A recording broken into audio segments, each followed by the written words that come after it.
My brother, the sports star, crashed my car and ran away. Parents ordered me to wait for the police in his place, but they forgot one tiny detail.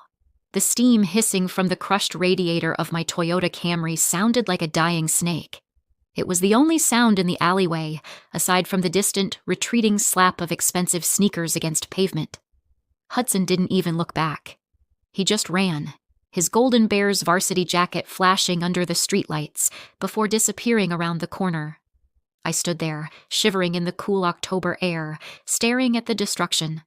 My car, the one I had worked 3 part-time jobs to buy, was embedded in the glass storefront of Lusso, the most expensive boutique in town. A mannequin, dressed in a gown that cost more than my tuition, was draped over my hood like a corpse. I reached for my phone to call 911, but a black SUV screeched to a halt behind me.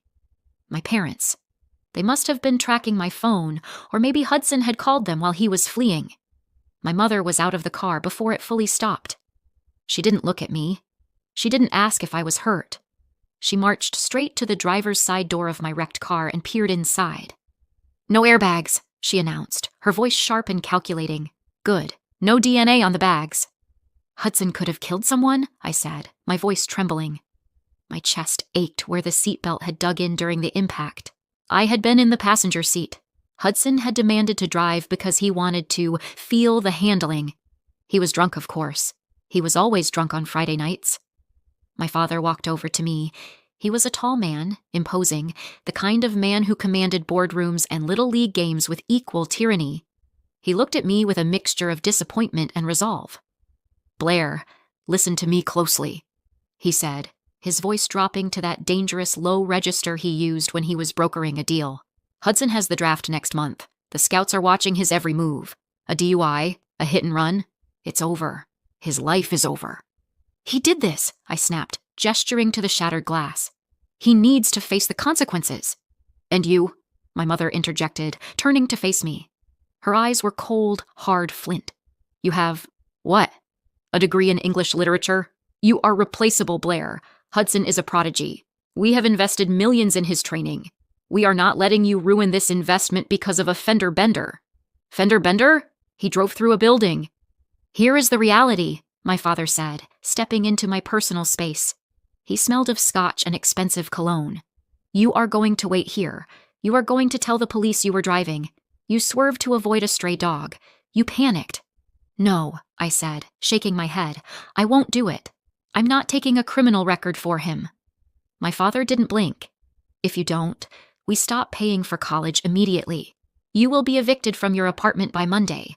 We will cut off your insurance, your phone, and your access to the emergency fund.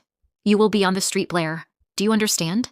No family, no money, no future." I felt the blood drain from my face. They knew I was 1 semester away from graduating. They knew I had no savings because I spent it all on this car. They held the keys to my entire existence. "Make the choice, Blair," my mother hissed. "Be a sister or be a stranger." Sirens wailed in the distance, getting louder. The red and blue lights began to bounce off the brick walls of the alley. I looked at my ruined car, then at my parents. They weren't looking at me with love. They were looking at me like I was an employee who needed to fall on a grenade. "Fine," I whispered, tears stinging my eyes. "I'll do it." "Good girl," my father said. Then he did something that broke whatever tiny piece of affection I had left for him. He reached into his coat pocket, pulled out a silver flask, and unscrewed the cap. "Hold still," he commanded. Before I could react, he splashed the pungent whiskey all over my chest and neck. The cold liquid soaked into my hoodie, making me reek of alcohol. "Now you look the part," he said, capping the flask and wiping his fingerprints off it with a handkerchief. "Remember, you were driving. You were drinking. You are sorry." He tossed the flask into the passenger seat of my car. "We're leaving," my mother said, already moving back to the SUV. "Don't mess this up."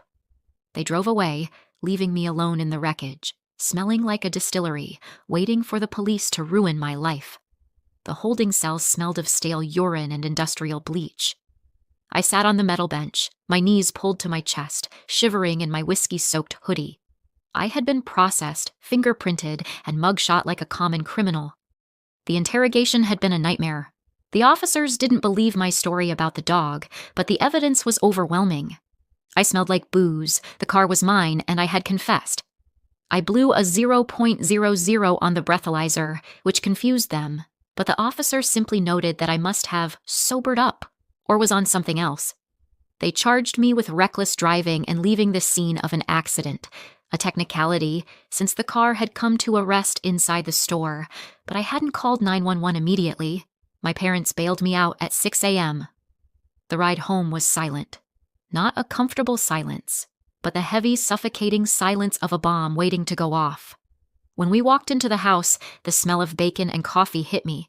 Hudson was sitting at the kitchen island, laughing at something on his phone. He looked fresh, rested, and completely unbothered. He didn't even look up when I walked in, looking like a wreck. "You're welcome," I muttered as I passed him. He glanced up, a smirk playing on his lips. "Rough night, sis. You should really learn to handle your liquor." I stopped dead. My hands curled into fists. "You think this is funny?" "Hudson, eat your breakfast," my mother said soothingly, pouring him fresh orange juice. She turned to me, her face instantly hardening. "Blair, go to your room. We've taken your phone and laptop. You are grounded until the trial." Grounded? I'm 21 years old. "You are living under our roof, dependent on our money," my father said, not looking up from his newspaper. "And considering the legal fees we are about to incur cleaning up your mess, you will do exactly as you are told." "My mess?" I screamed.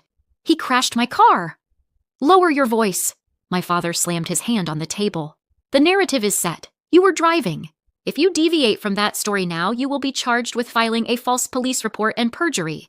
You are in too deep to swim back, Blair. Own it." I looked at Hudson. He winked at me. A quick, subtle wink that said, "I win, you lose." I went to my room and collapsed on the bed.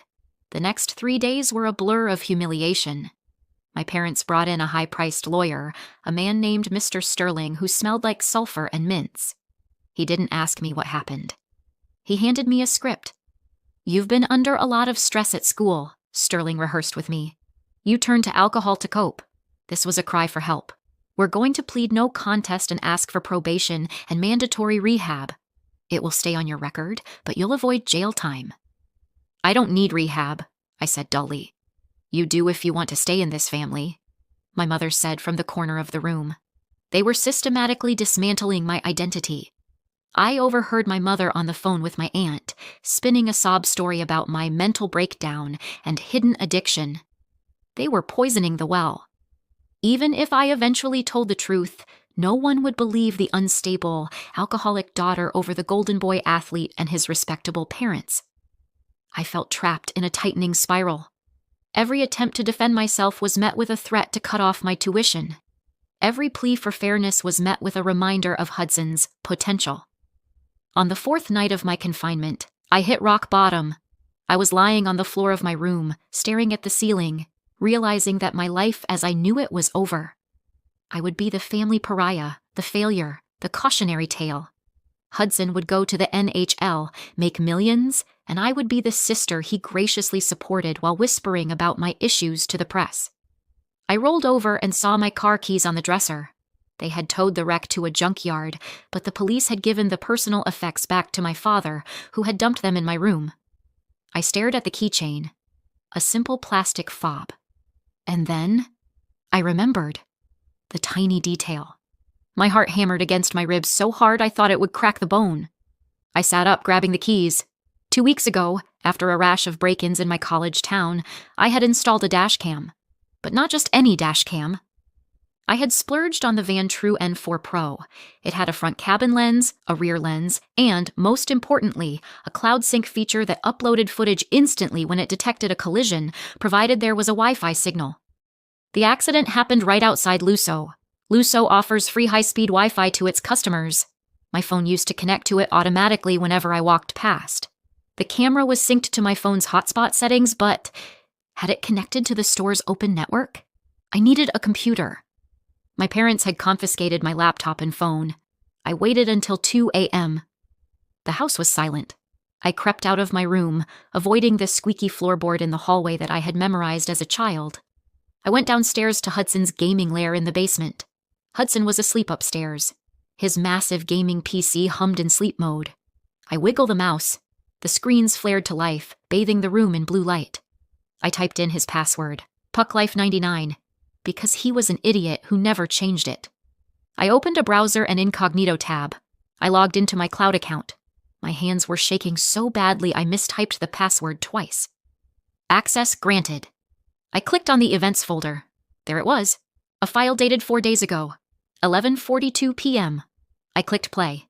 The video showed the chaotic blur of the crash, the airbag deploying in Hudson's face. Then silence. Then Hudson scrambling out. But the audio was crystal clear. And because the camera had a parking mode with a battery backup, it kept recording even after the engine died. I watched the screen, mesmerized. I saw my parents' SUV pull up. I heard the entire conversation. No airbags. Good. No DNA. You are replaceable, Blair. And the pièce de résistance, the clear, high-definition video of my father uncapping his flask and splashing alcohol onto me while I cried. I had them. I had the smoking gun. I quickly downloaded the file. I needed to send it to someone safe, not the police. My father played golf with the chief, not Mr. Sterling. I thought of Nana, my grandmother on my mother's side. She had passed away 2 years ago, leaving a massive trust fund. My parents controlled it, but there was a family lawyer, Mr. Henderson, who hated my father. He was the executor of the estate. I composed an email to Mr. Henderson. Subject, evidence of fraud and coercion. I attached the video. I hovered the mouse over send. What do you think you're doing? The voice made me jump so hard I knocked the keyboard off the desk. I spun around. My father was standing at the bottom of the stairs. He wasn't wearing his pajamas. He was dressed in slacks and a dress shirt, as if he hadn't slept. He held a baseball bat in one hand, an autographed souvenir from Hudson's Little League days. I stammered. He walked over, calm and terrifying. He looked at the screen. He saw the paused video frame of himself holding the flask. He didn't yell. He didn't scream. He simply reached out and pressed the power button on the tower, holding it down until the screen went black. You think you're clever, he said softly. We canceled the internet service to this room an hour ago. I saw the router activity spike on my phone app. You're offline, Blair. My stomach dropped. The email hadn't sent. Give me the flash drive, he said, noticing the USB stick I had tried to back up the file to. No.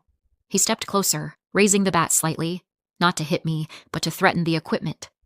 I will smash every piece of electronics in this house before I let you ruin this family. Hand it over. Trembling, I handed him the drive. He dropped it on the floor and crushed it under the heel of his shoe. You have no proof, he said, his voice void of emotion. And now you have no privileges. Tomorrow we go to court. You will plead guilty. And after that I am sending you to a residential treatment facility in Nevada for your mental health. You won't have access to a computer for a very, very long time. He grabbed my arm and dragged me up the stairs. He shoved me into my room, and I heard the click of the deadlock from the outside. I sank to the floor. I had played my hand, and I had lost. I was going to lose my freedom, my name, and my sanity. They had won. The courtroom was sterile and cold, smelling of floor wax and old wood. I sat next to Mr. Sterling, who was chatting amiably with the prosecutor. My parents sat in the gallery behind me, the picture of supportive, grieving parents dealing with a troubled child. Hudson wasn't there. He had practice. All rise, the bailiff announced. Judge Keller entered. He was a stern man with a reputation for being tough on DUIs. Case number 4,920, the clerk read. State versus Blair Montgomery. How do you plead? The judge asked. Mr. Sterling stood up, buttoning his jacket. Your Honor, my client pleads. I looked at the table. My hands were folded. I felt dead inside. But then I looked at the court stenographer's laptop. I looked at the digital display on the wall used for evidence, and I remembered the actual tiny detail. My father was a businessman. He understood leverage, money, and intimidation, but he didn't understand tech. He thought cutting the Wi-Fi in the basement stopped the upload. But the Van True N4 Pro doesn't just use Wi-Fi. It has a built-in 4G LTE SIM card slot for real-time cloud backup, independent of local networks. I had inserted a prepaid data card months ago. The The video hadn't just been on the computer screen. It was on the manufacturer's cloud server, accessible from anywhere. And last night, before my father came down, while I was waiting for the computer to boot, I had used the smart TV remote in the basement to access my cloud account via the TV's browser and set it to auto-forward to the district attorney's public tip line email. I stood up, interrupting my lawyer. "I plead not guilty, Your Honor," I said, my voice ringing clear in the silence. "Blair, sit down," Mr. Sterling hissed, grabbing my elbow. "And," I continued, shaking him off, "I would like to submit new evidence that proves obstruction of justice, witness tampering, and insurance fraud." "Objection!" Mr. Sterling shouted, panic flaring in his eyes. "My client is mentally unstable." "Ms. Montgomery," Judge Keller peered over his glasses. "What evidence?" "The prosecution has it in their inbox as of 6 hours ago," I said, along with a copy sent to the State Bar Association and the NHL Ethics Committee. The prosecutor, a young woman named Ms. Vance, frowned and checked her laptop. Her eyes went wide. She looked at me, then at my parents, then at the judge. "Your Honor," Ms. Vance said, her voice changing from bored to predatory. "We need a recess. I have a video file here labeled The Truth that, well, you need to see this." "Play it," the judge ordered. "Now." "No." My father stood up in the gallery. "This is a violation of privacy. I do not consent." "Sit down, sir, or you will be held in contempt," the judge barked. The large screen on the wall flickered to life. The audio boomed through the courtroom speakers. Everyone watched. They watched Hudson crash. They watched him run. They watched my mother inspect the damage like a cold-blooded lizard. They watched my father pour whiskey on his own daughter. The silence in the courtroom was absolute. It was heavy, suffocating, and delicious. I turned around to look at my parents. My mother was pale, clutching her pearls, her mouth opening and closing like a fish. My father looked like he had been struck by lightning. He was staring at the screen, watching his own career and reputation disintegrate in 4K resolution. "Bailiff." Judge Keller's voice was like ice. "Take Mr. and Mrs. Montgomery into custody immediately and issue an arrest warrant for Hudson Montgomery." As the officers moved in, handcuffing my parents in front of the entire gallery, I felt a vibration in my pocket. I realized I still had the burner phone I had swiped from Hudson's desk during the chaos of the arrest. It was an email notification from Mr. Henderson, my grandmother's lawyer. I had managed to CC him on the auto-forward. "Dear Blair, I have received the video. Under the moral turpitude and betrayal clause of your grandmother's trust, your parents are hereby stripped of their trusteeship effective immediately. The entire principal of the estate, $5 million, transfers to you solely, as you are the only remaining beneficiary in good standing." I watched my father being dragged out the double doors, shouting about his rights. My mother was weeping, not for me, but for the shame. I turned back to the judge. The nightmare was over. I was alone, yes, but I was rich. I was free, and for the first time in my life, I was in the driver's seat. "Ms. Montgomery," the judge said gently. "Case dismissed." I walked out of the courthouse and into the bright afternoon sun. I didn't look back. I had a plane to catch. I heard Europe was beautiful this time of year.